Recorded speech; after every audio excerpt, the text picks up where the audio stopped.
Tants cops que he caminat per aquests carrers de Badalona, la meva ciutat. I no és que no ho sapigués, perquè ho sabia, però... Hi ha una ciutat sencera sota els nostres peus. Una ciutat dins d'una altra ciutat. Sí, aquí mateix guardem un tresor bestial.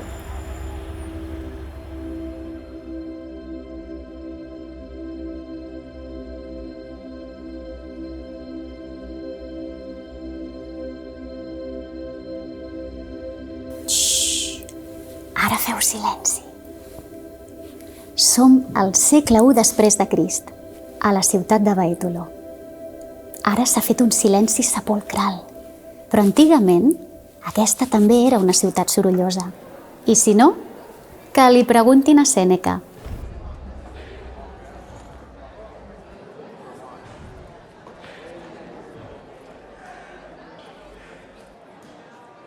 Sèneca diu que em mori si és que el silenci és tan necessari per al que es dedica a l'estudi. Tinc tants sorolls al meu voltant. És que visc a sobre mateix d'unes termes. Pobre Sèneca, li costava concentrar-se.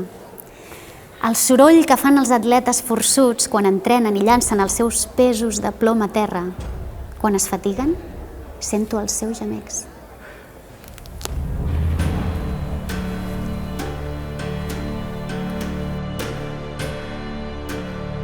També hi ha persones que només volen que els ungeixin.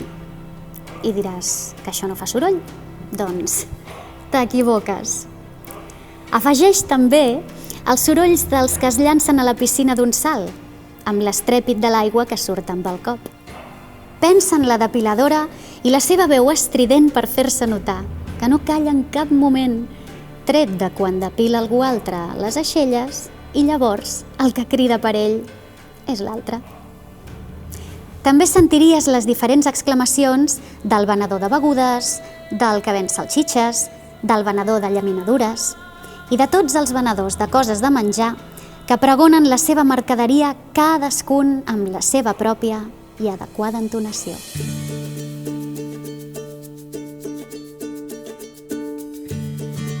Sèneca parlava de Roma, però segur que Bètolo i les seves termes s'hi assemblarien molt.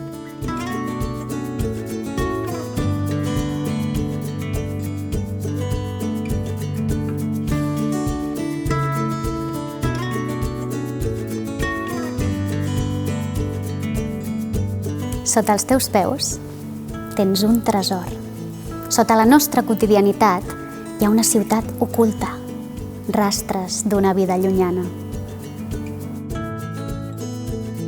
Ciutat de Bacus, ciutat del vi.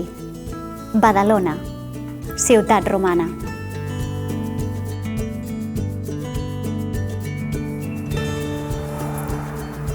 Aquí mateix. Hi entres?